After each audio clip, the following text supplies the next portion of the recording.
folks, and welcome back to the Nascar Duralast Cup Series right here on Diecastbuffet. With 2 races to go, the pivotal Daytona Final Super Speedway track of the season. And it's going to be a barn burner, guys. Of course, the next race at Atlanta is going to have Super Speedway racing, but it's going to be at a much smaller racetrack. So here we go, under the lights for the Pepsi 400. And here is your pole sitter, guys. We'll go through the rules really quickly for all our new viewers out there. The way it works, guys, we're going to take a car, we're going to push it wherever it goes, that's where that car will finish. If a car comes off the racetrack for any reason, that is a DNF. If it hits another car, that is a multi-car wreck. So let's say the 39 car ends up here. He would be the leading car. The way it differentiates from normal 1.5 mile racing or short track racing is that we're going to have the pack racing rules format. So regardless where car number 2 runs, he will either land ahead or behind. And the way this works, if the 20 car ended up here, he would be the leader. He would be automatically moved back to create an artificial pack. This could mean big wrecks, it could be chaos, but one car will win this unscripted diecast race. So, without further ado, it's going to be the number 39 on pole tonight, the 39 car for Harrison Burton. Let's see. I know y'all are really familiar with the next-gen stuff. Don't worry, I am too. This season was started with the 2021 cars. We're going to finish it with them. So, let's go ahead and kick it off, fellas. And that is where the lead car will be. So that was a pretty good lap. The track, I had to do a lot of repair to get this one going. You can see so much patchwork done to it. This track has definitely seen a few Duralast Cup Series races, so let's keep it going. Here is good old Christopher Bell, the number 20 car. And that will be second place. So you can see how that car got moved up to the town of the 39. Here's number 42 of, well, good old Ross Chastain. And that is a new leader. Here's the number 11 of Denny Hamlin. And Hamlin in 4th. So with only 2 races to go, the championship is definitely heating up with Kyle Busch having a 39-point lead. 39 points total, that is the lead. Second place would be J.J. Yaley with only 32 points, so 7 points out. The maximum amount of points you can earn for each Duralast Cup Series race is 10 points. That's for winning the race. Only the top 10 get points. So if you finish 10th, you only get 1 point. Here's the number 9 car, the A-Shock Energy Chevrolet Camaro for Chase Elliott. With him in 4th in points, 9 points out, he's going to need to get points tonight or he could be eliminated easily. So let's see what this car can do. A very good run. Now, if this was a normal racetrack, that would have been borderline a 10-car gap, but with the plate racing rules, it wasn't that good. Number 41 at Cole Custer. And in 2nd place. And here's the number 6 car, Ryan Newman. Newman out front. The number 8 car, Tyler Reddick. And again, a brand new leader. So as you can see, the track pieces move with each pass, and that means the track will deteriorate. So the conditions for the diecast cars are going to constantly continue to evolve, so to speak. Here's the number 19 car of Truex. Excellent run right there. And once again, if it wasn't a plate race, that would be a great lead. Unfortunately, it's not. Here's the number 37 car of Ryan Preece. And he'll be in the top 5. So if you're looking for a championship hopes, you have to leave this race within 10 points and owning the tiebreaker. Right now, Ryan Blaney finds himself 8 points out. So Kyle Busch can eliminate him today, or tonight rather. So let's see what the number 12 car can do. And the guy who won Talladega this season is going to be your new leader once again. The NASCAR Duralast Cup Series is the most original diecast series on YouTube. It is the ultimate roulette wheel of diecast racing. You never know who's going to win it. You never know what's going to happen, and that's the beauty of it. It's unlike anything else on YouTube. And for Kyle Larson, your championship update year, 10 points out. Kyle Larson has a tiebreaker with 2 wins there, that being Bristol and Texas. So let's see what the number 5 car can do. And the number 5 car out front, running in a room over there. Here's the number 53 car, guys, and this is pretty interesting. His teammate J.J. Yaley is 2nd in Cup Series points. So let's see what the Rick Ware Racing Camaro can do. Oh, Well, that's our first DNF of the night. That's pretty much how the DNFs work, guys, for all your new viewers out there. I know it's been a long time since we've done this. It happens. Life happens. I'm committed to getting this season finished, though. I am. That, you know, a lot of diecast series, they run 3 races, they get excited, and then they just quit, and they never run another one. I like to finish them. That was always my goal with the Diecast Cup Series, to always finish the seasons, no matter how crazy the schedule may happen. Here is William Byron. And a crazy crash right there. Second DNF, and that's when the track conditions are starting to slowly come apart. So that one is gonna, well, it's gonna end his night early. Here is Kevin Harvick at the Bushline Applewell Ford. And Kevin Harvick, coming off that big win at Phoenix, he's gonna be the top 10. There's the number 31 car, David Holgren. Let's see what the number 31 Mountain Dew car can do. And he's gonna be tailing of the pack. Number 25 car, Gabe Blasco. Amazing run right there, all the way to the lead. And no, if you're wondering, that is not a Hendrick car. It just has the Hendrick font. Check this out. Noah Gragson, a number 16 car for Colleague Racing. Let's see what this cat can do. Whew, that car has not been ran much. And, well, you can see how fast it is. And here's the number 47 of Stenhouse. He's going to probably end up, like, back here, but let's see. Oh, wow, he surprised me. So the way it's looking like, guys, Elliott could be pretty much eliminated tonight from championship contention, as he's going to not get any points tonight. Clearly, half the field to go, already on the brink. Here's the number 34 car, unless, I'll throw this out there, there could be some cars taken out in the top 5, top 10, and that could bring the 9 car back in, so don't click off just yet. Let's see what the 34 can do. Best run of the night, 34, Mikey McDowell out front. Folks, it's one of your favorite YouTubers out there. It is LW3, otherwise known as Andrew Keaton. You've seen his videos, one of my great friends, and here is number 88 car. Final 2 races for this car. Let's see how it goes. Oh, look at that. He actually spun out on the back straightaway. Literally, like, that is so cool. I love seeing the cars crash slowly because it just, you really get a good look at it. That was bad. You know, it's always amazing to me when you see a car that actually wins a Duralast Cup Series race, and then later in that season, the car just falls apart. These diecasts, they slowly deteriorate. The way the axles and the plastics and everything, it's just amazing. That's why it is the best diecast series out there, guys. There's nothing else like it on YouTube. Here is Chase Briscoe. And he hasn't won a Duralast Cup Series race, guys. This could be his night. And look at that. Brand new leader. Kurt Busch in the 45. Whoo! That was even better than McDowell's run. Alrighty, folks. Here's number 10 car of Eric Almirola. Let's see how this one shakes out. Almirola to the top 10. Number 7 car of Corey LaJoie. Not going to be points tonight. And of course, the NASCAR Duralast Cup Series is brought to you by our friends at Circle B Diecast. You wonder where I got all these cars? I got them from over there at Circle B Diecast, besides the ones I actually built. But that's besides the point, guys. You can save on shipping with that promo code Diecastbuffet. All one word, no space in between. You can use that code for any orders $30 or more. So for all your diecast shopping needs, guys, will help you save on that. So without further ado, let's see what Marcus Ambrose can do. That might be the run of the season. Top 3. If you're just wondering, we're only 3 cars away from Kyle Busch running the championship points leader. Who can win this race? This car actually has some dust on it, so I'm curious how fast the dust falls off of it. So let's see. Here's Austin Cindric. Oh, that was a shot, but he keeps on going. Wow. I mean, you saw that right here. He freaking hit that.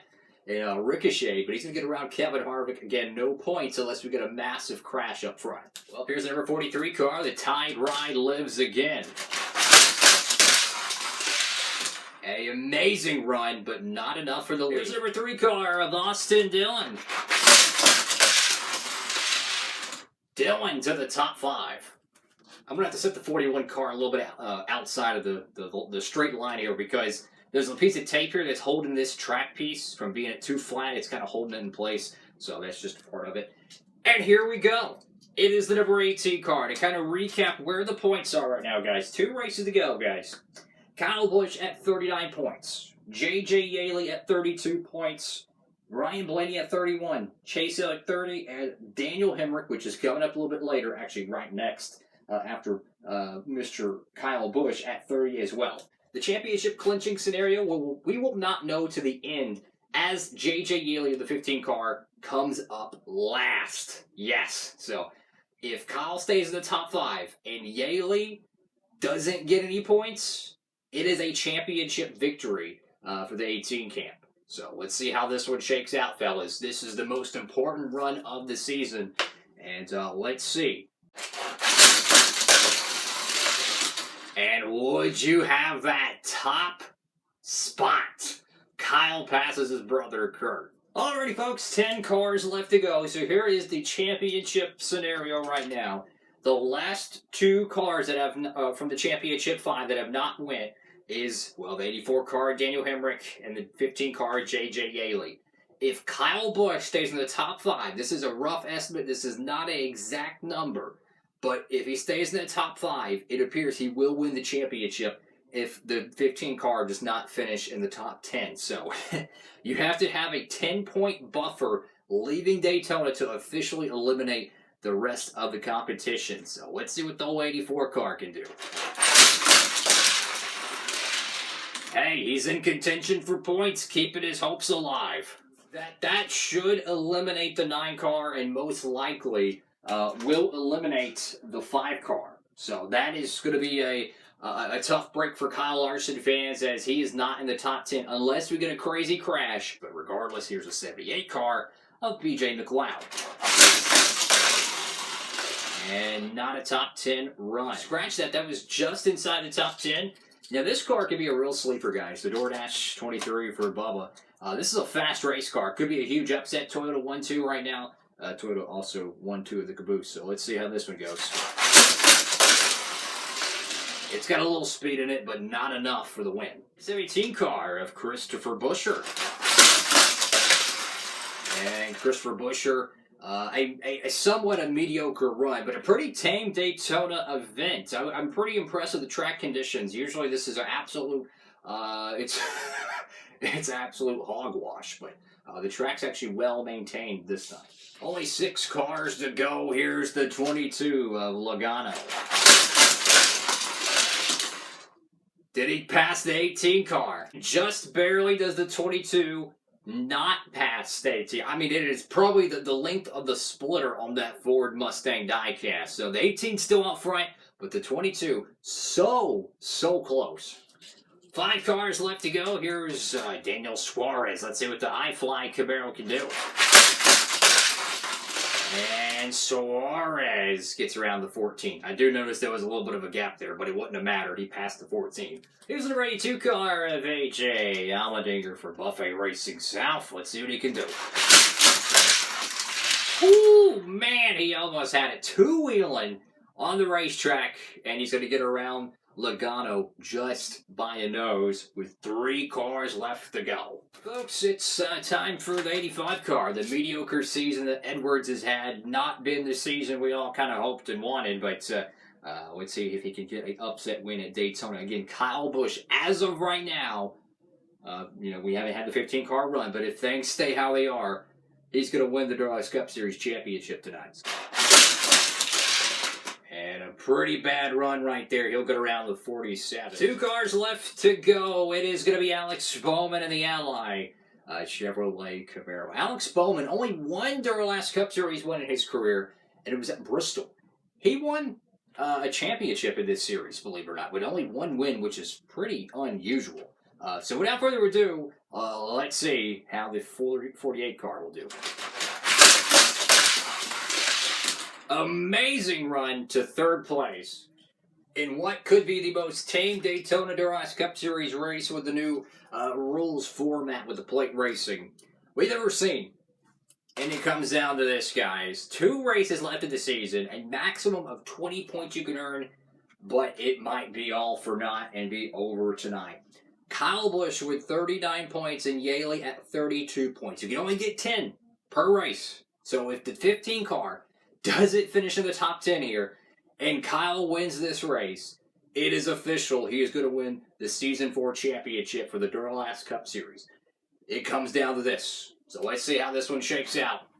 Got J.J. Yaley in the 15 car. Oh boy, could you believe it? It's going to come down to Joe Gibbs Racing versus Rick Ware Racing. Oh my goodness. Here we go, fellas. Hold your popcorn. Let's see.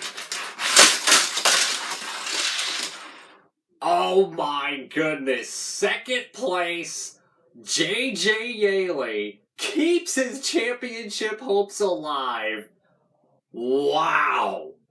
Calamity doesn't strike. The 15 car is going to go to Atlanta and race the 18 for the Season 4 championship. Oh my goodness. Kyle Busch just won the Pepsi 400. Wow. That is a statement win for that 18 car and how fast it can be. You look how far back the 9 car was, a championship favorite. He is eliminated. Oh boy. We're going to have a lot to recap with the points. What a finish to the Pepsi 400. Kyle Busch gets it done and wins again this season. You think about it, he goes back, you go back to earlier to the season. He wins at Rockingham. And then he goes and wins here at Daytona under the lights, and probably the most clutch win, maybe in Duralast Cup Series championship form history. I mean, this guy, you didn't have a chaotic Daytona race. There wasn't a high attrition rate. He had everything go his way until the little J.J. Yaley that could kept his championship hopes alive, guys. To put this in perspective, check this out. Kyle Busch, 49 points. J.J. Yaley, 41 points. The scenarios are in, guys. One race to settle the championship.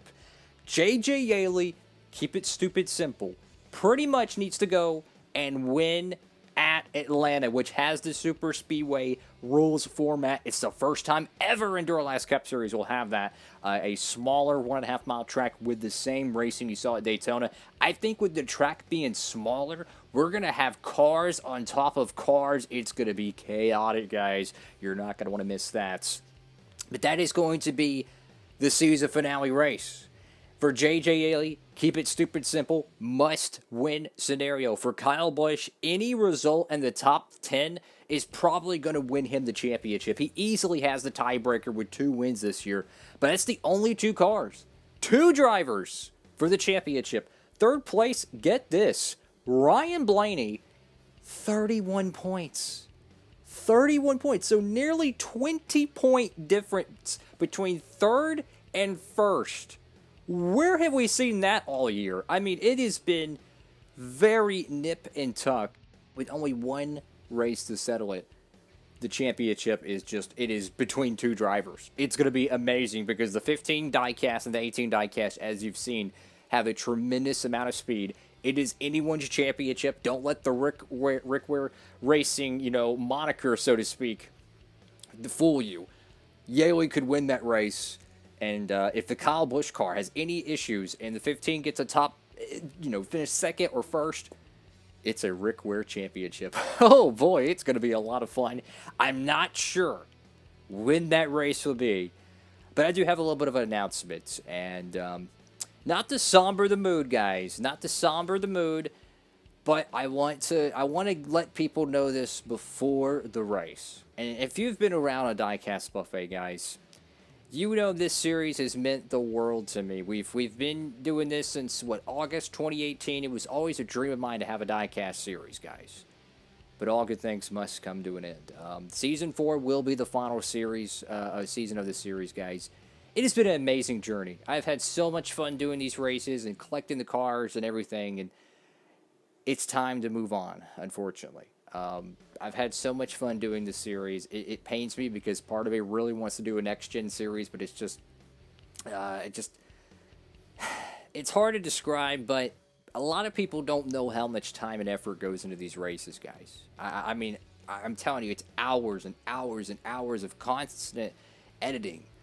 It's really hard to put into words how much time it takes to make these videos, and then I look at the viewership for it, and I can make 20 different videos and get 20 times more views than just putting all that, all those eggs, so to speak, into one basket, making one Duralast Cup Series production. Because it's a production. It's lighting, it's editing, it's audio, it's, oh my goodness, it is a full-on production, and I'm the only one doing it, so it is going to be the finale. Final race of the series history, going to be at Atlanta Motor Speedway.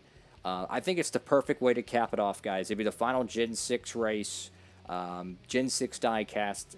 I think it's the perfect way to cap it off. It's going to be a lot of fun. It's going to be bittersweet. But hey, man, this channel started, Diecastbuffet started with the Duralast Cup Series, and sometimes, you got to let good things go. And I'll finish that thought on one thing. I know some of y'all are going to be really upset about that. Forgive me for that. But here's one thing that I really wanted to do with this series. Two things I wanted to accomplish. One, I hope someone makes a series similar to this. I think that'd be the coolest thing ever. I think it would be the coolest thing ever to see someone create a Duralast Cup Series style event. I'd be willing to even offer advice how to do things. I've had people ask me about track materials and stuff. I would love to be able to encourage one of y'all to make a series like this. It is a full-on production. I film all these videos with a very old iPod. I wish I could, have a fancy brand new phone camera to do the Duralast Cup Series broadcast. That's something I would love to be able to do during this series. But it's tough to walk away from it, because the channel started with the stop motion in 2018. I was 19, guys. I'm 23. Gonna be 24 next year. It's such an amazing journey, and I am just unbelievably grateful, thankful, and humble for that. But I wanted to make sure that this series didn't end like 90% of the diecast series out there. I didn't want the Duralast Cup Series to be a series that's extremely hyped up. I do 3 races and it's done, and then I never make another one again, and it just fades off into the abyss of the long list of unfortunately failed diecast series. Not that this series is successful, but I just wanted to finish the series. I wanted to have a season finale. I wanted to be able to say, the chapter is complete of the Duralast Cup Series. And I encourage you, if you ever want to do a diecast series like that, go for it, guys. Come up with a cool, catchy name. And if you're wondering what the racetrack I use for it, I use... they have multiple variations of it, but it's a late 90s Hot Wheels Super Speedway set. You can look up the NASCAR Hot Wheels track set 1999, XV Racers track set. I use that. They do have some modern renditions of it, but the old stuff's probably better. I will say it's very expensive because it didn't really sell well. They didn't make a whole lot of them from my understanding, so it's kind of rare. But I'm not trying to ramble, but I want y'all to know that the next race is going to be the finale. It's tough. I have been waiting for that announcement that you just heard for 4 years. That's a lot of time, guys. I mean, the editing, the hours. I mean, there's been times when I would film the race and then something happened with the editing or something, or I forgot my camera ran out of battery or whatever, and I had to stop, reconfigure the entire field to exactly where it was, and then restart the whole race. I mean, it's just you don't see those things in editing. You don't see the staying up till 5 in the morning editing these things. You don't see the audio and the lighting and making sure the batteries are charged weeks before. It is such a production to get these races done. It's not just turn on a light and go for it. It is so much more. But I just want y'all to know from the bottom of my heart, this channel would be nothing without y'all, and God has blessed me so much with y'all watching these videos. So I just want to let y'all know ahead of time. So I don't know when that race will be. I am going to try everything I can to get it out ASAP. You've probably noticed how the Duralast Cup Series is, it's been a little bit long, dude. It's been a little bit elongated between each event. And it's just, life you just get caught up, You're always busy, you're working, you're doing this and that. And that's what makes it so difficult, because I have to really carve out a big piece of the schedule, so to speak, just to get one of these races in. But I want to give it a proper finish. And it's going to be J.J. Yaley. It's going to be Kyle Busch. Final race, final run for the Gen 6 cars. Oh, it's going to be fun at Atlanta Motor Speedway. I can't wait for that. So I look forward to that, guys. Thank y'all so much for watching the video. I hope y'all enjoyed tonight's race, or today's, or whenever you're watching it. You could be, I don't know, it could be 6 in the morning for all I know for you. But thank y'all so much. Love y'all. Y'all are amazing. God bless. And one more race to go. Who's going to take it, guys? That's all for now. Make sure to like, comment, and subscribe. And for the voice of the NASCAR Duralast Cup Series, I'm Diecastbuffet, signing off.